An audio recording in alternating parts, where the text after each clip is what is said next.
दोस्तों नमस्कार, ये है मार्गदर्शन फॉर सिविल सर्विसेज। मैं अनुराग चौधरी। दोस्तों, नागरिक शास्त्र अथवा राजनीति विज्ञान के महत्वपूर्ण प्रश्नों के अध्ययन के क्रम में इस वीडियो में प्रस्तुत है केंद्र राज्य संबंध तथा वित्त आयोग और बजट से संबंधित महत्वपूर्ण प्रश्नों का रिवीजन, जो आपके आगामी परीक्षाओं के लिए बहुत ही उपयोगी है।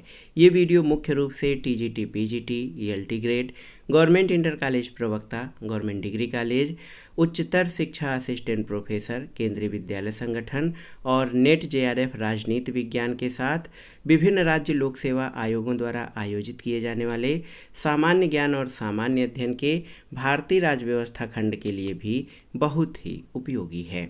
तो आइए शुरू करते हैं केंद्र राज्य संबंध तथा वित्त आयोग और बजट से संबंधित महत्वपूर्ण प्रश्न। पहला प्रश्न है दोस्तों, केंद्र राज्य संबंध से कि सरकार या आयोग किनके बीच संबंधों के पुनरावलोकन के लिए बनाया गया था। तो आप जान लीजिए, केंद्र और राज्य के। दोस्तों याद रखिएगा कि सरकार या आयोग का संबंध केंद्र राज्य संबंधों की समीक्षा से है। सरकारिया आयोग का गठन भारत सरकार ने जून 1983 में किया था। इसके अध्यक्ष सर्वोच्च न्यायालय के सेवानिवृत्त न्यायाधीश आर.एस. सरकारिया थे। इस आयोग का कार्य भारत में केंद्र राज्य संबंधों से संबंधित शक्ति संतुलन पर अपनी संस्तुति देना था। न्यायमूर्ति सरकारिया ने केंद्र राज्य संबंधों और राज्यों में संवैधानिक मशीनरी ठप हो जाने की स्थितियों की व्यापक समीक्षा की थी। इन्होंने अपनी रिपोर्ट 1988 में प्रस्तुत की।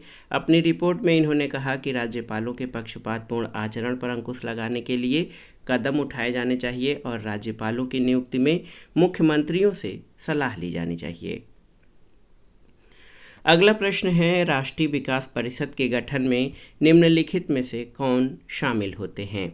प्रधानमंत्री, वित्त आयोग का अध्यक्ष, केंद्रीय कैबिनेट मंत्री और राज्यों के मुख्यमंत्री। इनमें से कौन से लोग राष्ट्रीय विकास परिषद या एनडीसी के गठन में शामिल होते हैं। तो सही उत्तर है प्रधानमंत्री। इसके अलावा देखिए, केंद्रीय कैबिनेट के मंत्री और राज्यों के मुख्यमंत्री, यानी 1, 3 और 4। ऑप्शन बी आपका सही उत्तर है। योजना आयोग के निर्माण में योजना के निर्माण में राज्यों की भागीदारी को सुनिश्चित करने के उद्देश्य से सरकार द्वारा एक प्रस्ताव के माध्यम से 6 अगस्त 1952 को राष्ट्रीय विकास परिषद यानी एनडीसी का गठन किया गया था। ये न तो संवैधानिक निकाय है न सांविधिक निकाय। प्रधानमंत्री इस परिषद का अध्यक्ष होता है। केंद्रीय कैबिनेट मंत्री सभी राज्यों के मुख्यमंत्री, संघ शासित राज्यों के प्रशासक और योजना आयोग के सदस्य इसके सदस्य होते हैं और इसका प्रमुख कार्य पंचवर्षीय योजनाओं का अनुमोदन करना है। लेकिन आप जानते हैं कि योजना आयोग की समाप्ति के बाद ये निकाय यानी राष्ट्रीय विकास परिषद अनुपयोगी हो गई है, लेकिन अभी तक इसे समाप्त नहीं किया गया है। अगला प्रश्न है, भारतीय संविधान के किस भाग में संघ यानी केंद्र राज्य संबंधों का उल्लेख किया गया है। ऑप्शन है भाग 10, 11, 14 या 15। तो सही उत्तर भाग 11, ऑप्शन बी। भारतीय संविधान के भाग 11 में अनुच्छेद 245 से 263 तक संघ और राज्य संबंधों का उल्लेख किया गया है।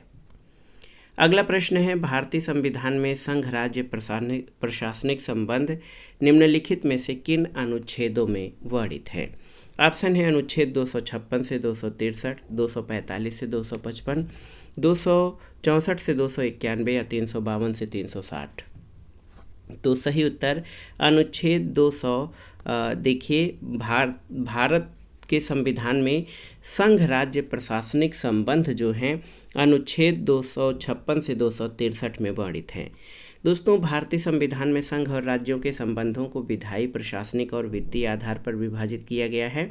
संविधान के भाग 11 में अनुच्छेद 245 से 255 के मध्य विधायी संबंधों का वर्णन किया गया है, जबकि अनुच्छेद 256 से 263 के मध्य प्रशासनिक संबंध का वर्णन किया गया है। संघ और राज्य के वित्तीय संबंधों का जो वर्णन है वो संविधान के भाग 12 में है। तो अगर आपसे पूछा जाए कि भारतीय संविधान में संघ राज्य प्रशासनिक संबंध, तो ये अनुच्छेद 256 से 263 में वर्णित हैं, जबकि भाग 11 में जो विधायी संबंध हैं अनुच्छेद 245 से 255 में वर्णित हैं। अब आइए वित्त आयोग और बजट से संबंधित महत्वपूर्ण प्रश्नों को देख लेते हैं। पहला है कि यदि अनुमानित राजस्व अनुमानित व्यय के बराबर है तो इस तरह के बजट को क्या कहा जाता है। ऑप्शन है संतुलित बजट, अधिशेष बजट, निष्पादन बजट या घाटे का बजट। तो सही उत्तर संतुलित बजट। यदि अनुमानित राजस्व अनुमानित व्यय के बराबर है तो इस तरह के बजट को संतुलित बजट कहा जाता है। अगला प्रश्न है, जब सरकार आर्थिक, वित्तीय या व्यावसायिक कार्य करती है तो निम्न में से क्या सामान्य रूप से स्थापित किया जाता है। विभाग, कंपनी, सार्वजनिक निगम या मंडल। तो सही उत्तर सार्वजनिक निगम। सरकार के द्वारा सामान्यतः सार्वजनिक निगम स्थापित करके आर्थिक, वित्तीय और व्यावसायिक कार्य किया जाता है। तो याद रखिएगा, जब सरकार आर्थिक, वित्तीय या व्यावसायिक कार्य करती है तो सार्वजनिक निगम स्थापित किया जाता है। अगला प्रश्न है, बजट के राजस्व अनुमान किसके द्वारा तैयार किए जाते हैं। ये सामान्य अध्ययन में भी ये प्रश्न पूछा जाता है नागरिक शास्त्र से आयोजित परीक्षाओं के साथ। तो ऑप्शन है वित्त आयोग, योजना आयोग, केंद्रीय प्रत्यक्ष कर बोर्ड या वित्त मंत्रालय। तो सही उत्तर वित्त मंत्रालय। बजट के राजस्व अनुमान वित्त मंत्रालय द्वारा तैयार किए जाते हैं। अगला प्रश्न है, बजट स्वीकृति के लिए कौन जिम्मेदार है। संसद, कार्यकारिणी, न्यायपालिका या राष्ट्रपति। तो सही उत्तर बजट स्वीकृति के लिए संसद जिम्मेदार है। ऑप्शन ए आपका सही उत्तर है। दोस्तों याद रखिएगा, प्रायः सभी लोकतांत्रिक देशों में कार्यपालिका द्वारा बजट तैयार करने के बाद संसद में स्वीकृति के लिए प्रस्तुत किया जाता है। बजट को प्रस्तुत करना कार्यपालिका और मंत्रिमंडल का उत्तरदायित्व है। प्रस्तुतिकरण के पश्चात बजट पर सामान्य चर्चा होती है। उसके बाद विभिन्न समितियों के माध्यम से इसकी समीक्षा की जाती है और विभिन्न मदों पर ब्यौरेवार चर्चा होती है। अंत में मतदान के द्वारा संसद बजट को स्वीकृति प्रदान कर देती है। अगला प्रश्न है, बजट यह तैयार करते हैं प्रधानमंत्री, वित्त मंत्री, रक्षा मंत्री या गृह मंत्री। तो सही उत्तर क्या हो जाएगा, वित्त मंत्री। Option B. भारत सरकार में बजट तैयार करने की जिम्मेदारी वित्त मंत्रालय की होती है, इसलिए वित्त मंत्री बजट तैयार करने में मुख्य भूमिका का निर्वहन करते हैं। अगला प्रश्न है, भारत में केंद्र का बजट कौन तैयार करता है। नियंत्रक और महालेखा परीक्षक, रिजर्व बैंक का गवर्नर, वित्त मंत्रालय या केंद्रीय मंत्रिमंडल। तो सही उत्तर वित्त मंत्रालय। भारत में केंद्र सरकार के बजट के निर्माण का कार्य मुख्य रूप से वित्त मंत्रालय कार्य करता है। इस कार्य में सहायक के रूप में नीति आयोग जो है 1 जनवरी 2015 से योजना आयोग के स्थान पर स्थापित किया गया है और सरकार के अन्य मंत्रालय भी शामिल होते हैं। तो याद रखिएगा, भारत में केंद्र का बजट जो है वो वित्त मंत्रालय द्वारा तैयार किया जाता है।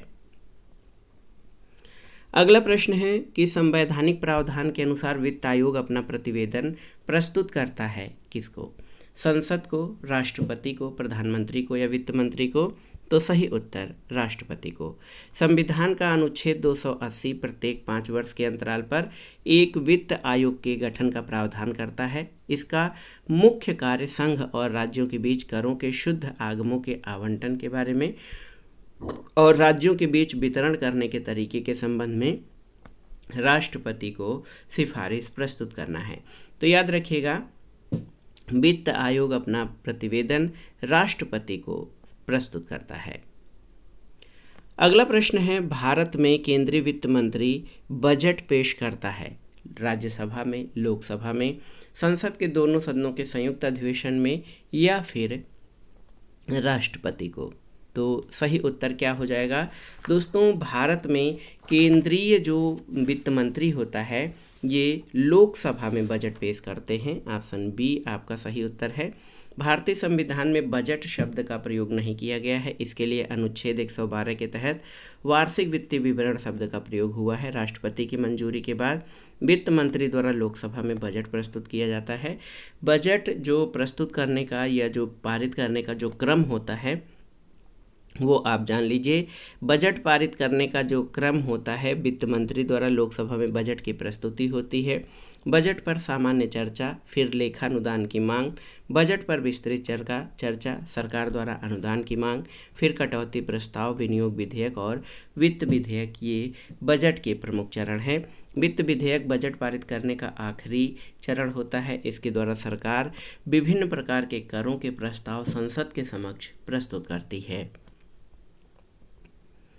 अगला प्रश्न है, भारत में कार्य निष्पादन बजट किसकी सिफारिशों पर प्रारंभ किया गया था?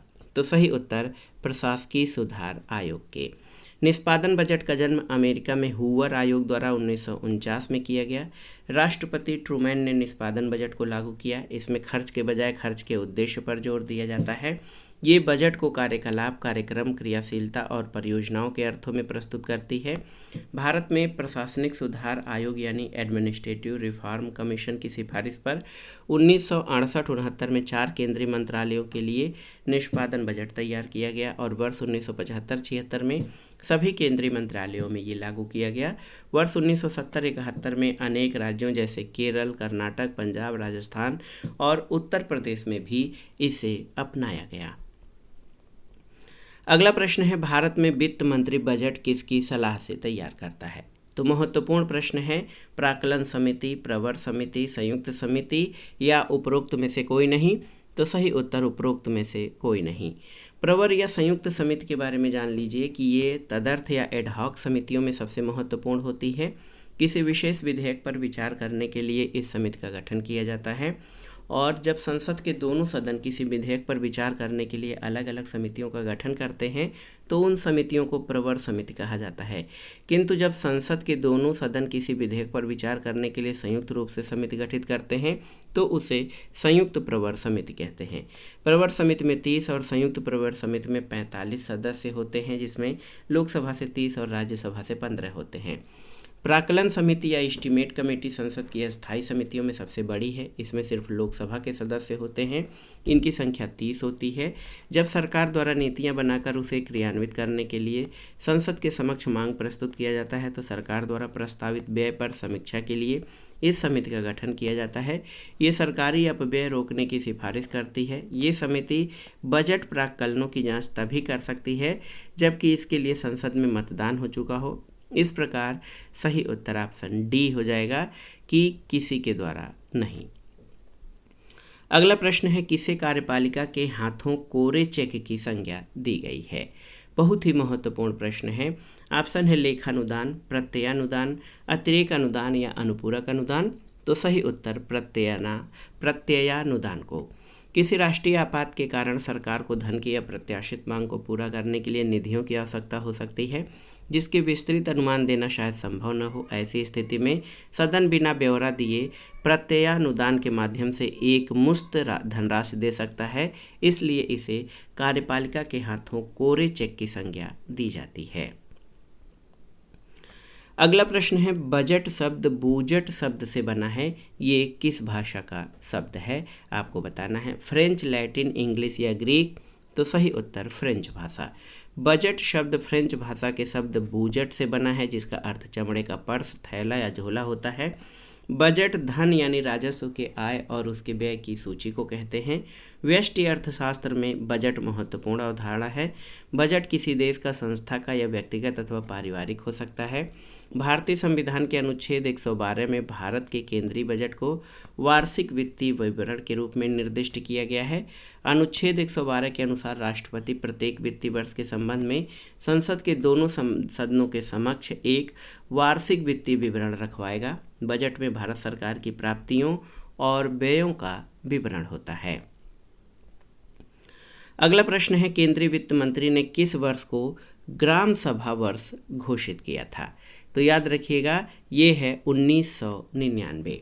वर्ष 1999 में तत्कालीन केंद्रीय मंत्री यशवंत सिन्हा द्वारा वर्ष 1999-2000 को ग्राम सभा वर्ष के रूप में घोषित किया गया था और संविधान का अनुच्छेद 243 का उपबंधित करता है कि ग्राम सभा गांव स्तर पर ऐसी शक्तियों का प्रयोग करेगी और ऐसे कार्यों को करेगी जो राज्य विधानमंडल विधि बनाकर उपबंध करे।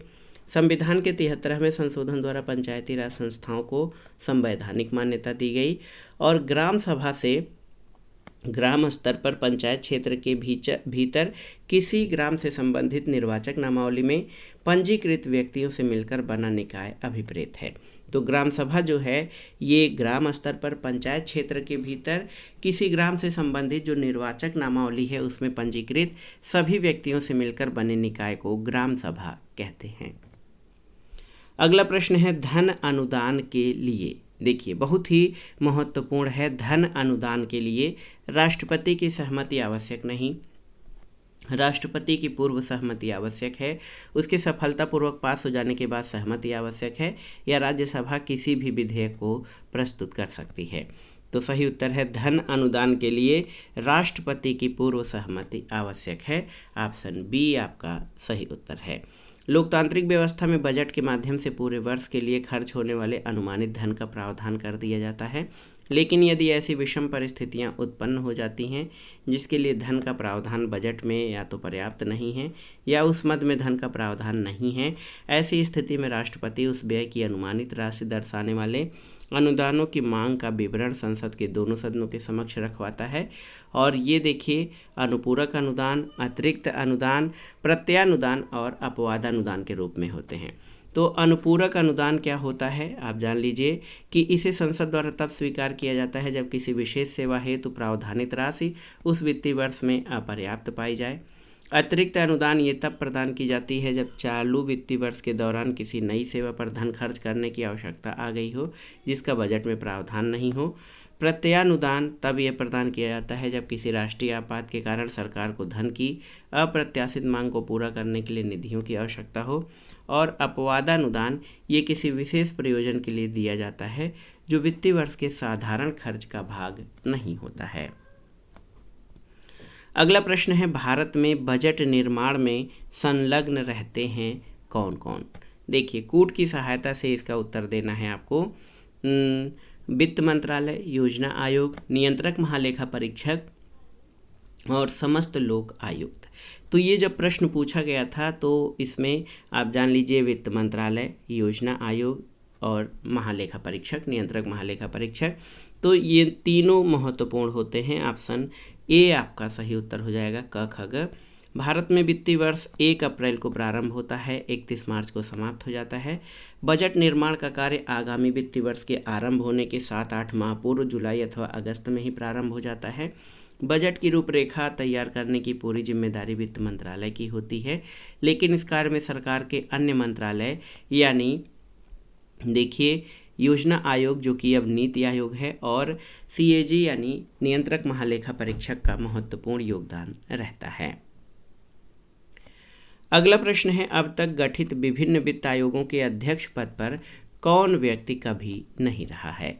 ऑप्शन है श्री संतानम, AK चंद्रा, डॉक्टर राजमन्नार या VP मंडल। तो सही उत्तर VP मंडल। अब तक गठित वित्त आयोगों में जो सूची है, पहले वित्त आयोग के अध्यक्ष KC नियोगी, दूसरे के संतानम, तीसरे वित्त आयोग के AK चंद्रा, चौथे के PV राजमन्नार, पांचवें वित्त आयोग के जो अध्यक्ष थे वो महावीर त्यागी, छठे के ब्रह्मानंद रेड्डी, सातवें के JM सैलट, आठवां वित्त आयोग YV चहवाड़, नौवां वित्त आयोग के अध्यक्ष NKP साल्वे, 10वें वित्त आयोग के KC पंत, 11वें के AM खुसरो, 12वें वित्त आयोग के अध्यक्ष C रंगराजन, 13वें के डॉक्टर विजय केलकर, 14वें के डॉक्टर YV रेड्डी, 15वें के NK सिंह और 16वां वित्त आयोग भी है। 16वें वित्त आयोग के अध्यक्ष जो हैं आप जान लीजिए अरविंद पनगढ़िया, आप नाम भी सुने होंगे अरविंद पनगढ़िया। अरविंद पनगढ़िया आप जान लीजिए कि नीति आयोग के वाइस चेयरमैन भी रहे हैं अरविंद पनगढ़िया, और 16वें वित्त आयोग का इनको अध्यक्ष बनाया गया है। 16th finance commission constituted eight 31/12/2023 को 16वें वित्त आयोग का गठन अरविंद पनगढ़िया की अध्यक्षता में आप देख लीजिए किया गया है। तो ये अब तक 16 वित्त आयोग गठित किए गए हैं। BP मंडल वित्त आयोग के अध्यक्ष नहीं रहे हैं और BP मंडल 1978 में गठित द्वितीय पिछड़ा वर्ग आयोग के अध्यक्ष थे। दोस्तों प्रथम वित्त आयोग का गठन 1951 में किया गया था। इसकी अवधि 1952 से 57 थी। संविधान के अनुच्छेद 280 में वित्त आयोग की व्यवस्था की गई है और 27 नवंबर 2017 को 15वें वित्त आयोग का गठन किया गया था। इसके अध्यक्ष जो है NK सिंह हैं। और याद रखिएगा 31/12/2023 को 16वें वित्त आयोग का गठन अरविंद पनगढ़िया की अध्यक्षता में किया गया है। अगला प्रश्न है, वित्त आयोग के गठन का प्रावधान किस अनुच्छेद में निहित है? तो ये आसान सा प्रश्न है, अनुच्छेद 280 ऑप्शन बी। संविधान का अनुच्छेद 280 प्रत्येक 5 वर्ष के अंतराल पर एक वित्त आयोग के गठन का प्रावधान करता है। इसका मुख्य कार्य संघ और राज्यों के बीच करों के शुद्ध आगमों के आवंटन के विषय में और राज्यों के बीच वितरण करने के तरीके के संबंध में राष्ट्रपति को सिफारिश प्रस्तुत करना है। वित्त आयोग का गठन अध्यक्ष और 4 अन्य सदस्यों से मिलकर होता है। पहले वित्त आयोग का गठन KC नियोगी की अध्यक्षता में 12 नवंबर 1951 को किया गया था और इस समिति ने अपनी सिफारिश वर्ष 1953 में दी थी। अब तक कुल 15 वित्त आयोगों का गठन हो चुका है। अब तक करंट में 16 वित्त आयोग का गठन किया जा चुका है। 15वां वित्त आयोग 27 नवंबर 2017 को गठित हुआ NK सिंह की अध्यक्षता में और 16वां वित्त आयोग 31/12/2023 को श्री अरविंद पनगढ़िया की अध्यक्षता में गठित हुआ है। अगला प्रश्न है, भारत सरकार संचित निधि से राज्यों को अनुदान किसके प्रतिवेदन पर देती है? ये प्रश्न भी बहुत ही महत्वपूर्ण है। भारत सरकार संचित निधि यानी कंसोलिडेटेड फंड से राज्यों को अनुदान किसके प्रतिवेदन पर देती है? तो उत्तर है वित्त आयोग के। संविधान के अनुच्छेद 280 के अंतर्गत वित्त आयोग के गठन का प्रावधान है। वित्त आयोग के प्रतिवेदन पर भारत की संचित निधि में से राज्यों को सहायता अनुदान दिया जाता है और 15वें वित्त आयोग के अध्यक्ष NK सिंह और 16वें वित्त आयोग के अध्यक्ष अरविंद पनगढ़िया हैं। अगला प्रश्न है, भारत की संचित निधि से धन निकासी का प्राधिकार प्राप्त होता है किससे? भारत के राष्ट्रपति से, भारत की संसद से, भारत के प्रधानमंत्री से या केंद्रीय वित्त मंत्री से? तो सही उत्तर भारत की संसद से, ऑप्शन बी। भारत की संचित निधि से धन निकासी का प्राधिकार संसद को प्राप्त है। संचित निधि से धन प्रदान करने के लिए संसद द्वारा विनियोग विधेयक पारित किया जाता है। संविधान के अनुच्छेद 266 में भारत और राज्यों की संचित निधि का प्रावधान किया गया है। राज्यों की संचित निधि से धन की निकासी राज्य विधानमंडल की अनुमति से किया जाता है। तो याद रखिएगा, भारत की संचित निधि से धन निकासी का प्राधिकार भारत की संसद को प्राप्त है। अगला प्रश्न है, भारतीय संसद बजट के लेखा परीक्षण पर अपनी किस समिति द्वारा नियंत्रण रखती है? बहुत ही महत्वपूर्ण प्रश्न है, बार बार परीक्षाओं में पूछा जाता है। तो ये है लोक लेखा समिति। भारतीय संसद बजट के लेखा परीक्षण पर PAC यानी पब्लिक अकाउंट कमेटी लोक लेखा समिति द्वारा नियंत्रण रखती है। इस समिति का प्रमुख कार्य भारत सरकार के खर्चों की लेखा परीक्षा या ऑडिटिंग करना है। लोक लेखा समिति भारतीय संसद की सर्वाधिक प्राचीनतम समिति है। इस समिति में 22 सदस्य होते हैं, जिसमें 15 लोकसभा और 7 राज्यसभा के होते हैं। इस समिति के सदस्यों का चुनाव संसद द्वारा आनुपातिक प्रतिनिधित्व प्रणाली द्वारा एकल संक्रमणीय मत प्रणाली के आधार पर किया जाता है और इस समिति का कार्य विभिन्न मंत्रालयों के व्यय और नियंत्रक महालेखा परीक्षक के प्रतिवेदन पर विचार करना है। तो याद रखिएगा, भारतीय संसद बजट के लेखा परीक्षण पर लोक लेखा समिति द्वारा नियंत्रण रखती है। अगला प्रश्न है, भारत में कैग की भूमिका के बारे में निम्नांकित में से कौन सा वक्तव्य सही है? आपको बताना है। कैग यानी नियंत्रक और महालेखा परीक्षक वित्तीय असावधानी का पता लगाने का यंत्र है। बिल्कुल सही है, यही आपसे पूछा गया है कि कौन सा कथन सही है। तो यहाँ पर आप जान लीजिए दोस्तों, अनुच्छेद 148 के तहत भारत के नियंत्रक और महालेखा परीक्षक यानी CAG के पद का सृजन किया गया है, जिसे संघ और राज्यों के लेखाओं के संबंध में विशेष नियंत्रण और अधीक्षण शक्तियाँ प्रदान की गई हैं। इसके द्वारा प्रस्तुत लेखाओं पर संसद की लोक लेखा समिति में विचार विमर्श होता है। इसलिए कहा जाता है कि कैग वित्तीय असावधानी का पता लगाने का यंत्र है। अगला प्रश्न और आज की वीडियो का आखिरी प्रश्न है कि निम्नलिखित में से कौन सा तथ्य वित्त आयोग के बारे में सही नहीं है? ऑप्शन है, इसके सदस्य राष्ट्रपति द्वारा नियुक्त होते हैं। ये भारत के वित्तीय संघवाद का संतुलन चक्र है। इसके सदस्यों की योग्यताएं राष्ट्रपति द्वारा निर्धारित की जाती हैं या ये संविधान के अनुच्छेद 280 के अंतर्गत स्थापित किया जाता है। तो सही उत्तर वित्त आयोग के बारे में कौन सा सही नहीं है यानी गलत है?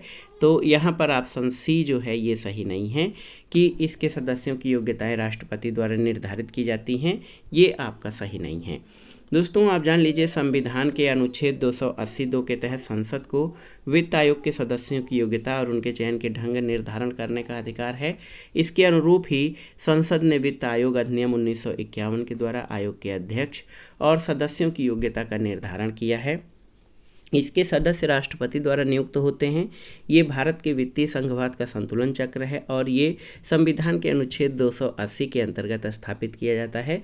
ये 3 कथन आपके सही हैं, जबकि इसके सदस्यों की योग्यता राष्ट्रपति द्वारा निर्धारित की जाती है, ये गलत है, क्योंकि वित्त आयोग के सदस्यों की योग्यता और उनके चयन के ढंग निर्धारण करने का अधिकार संसद को दिया गया है। तो दोस्तों ये था आज का वीडियो। इसमें हमने केंद्र राज्य संबंध और वित्त आयोग तथा बजट से संबंधित महत्वपूर्ण प्रश्नों को कवर किया। ये प्रश्न आपके आगामी परीक्षाओं के लिए बहुत ही उपयोगी हैं। आप इन प्रश्नों को तैयार कर लीजिएगा। वीडियो आपको कैसा लगा हमें कमेंट बॉक्स में ज़रूर बताइएगा। वीडियो को लाइक करें, शेयर करें और इस चैनल मार्गदर्शन फॉर सिविल सर्विसेज को सब्सक्राइब करें। वीडियो देखने के लिए धन्यवाद दोस्तों। नमस्कार।